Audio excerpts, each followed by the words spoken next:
ভাবে ধুয়ে পরিষ্কার করে রাখা হয়েছে। আর এখানে দিয়ে দেওয়া হলো রসুন, আদা আর পেঁয়াজের পেস্ট। তো এটা খুব সুন্দরভাবে ভাজা ভাজা করে কষায় এখানে সব মশলা অল্প অল্প করে দিয়ে দেওয়া হলো। যেহেতু এটা রান্না করা হবে লাউ শাক দিয়ে, তো এই মশলাটা কিন্তু খুবই অল্প দিতে হবে, নয়তো খেতে কিন্তু একদম ভালো লাগবে না। আর বাজার থেকে লাউ শাকগুলো এতটাই সুন্দর ছিল, এতটাই ফ্রেশ ছিল যে কি বলবো, রান্না করার পর এর টেস্টটাই ছিল অন্যরকম।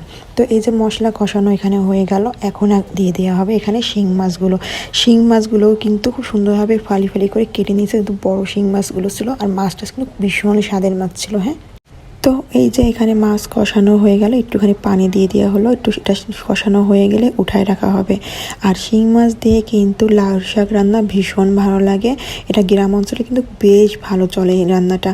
যেহেতু আমার এখানে সবসময় শাক আমরা অত কিনি না, বাচ্চা ঝামেলা থাকে, বাবু নিয়ে ঝামেলা থাকে, যেহেতু আমি বেঁচে দেওয়ার মানুষ রয়েছে, তো ভাবলাম শাক নিয়ে আসি। আর এখন মারও খুব ভালো হবে শাক।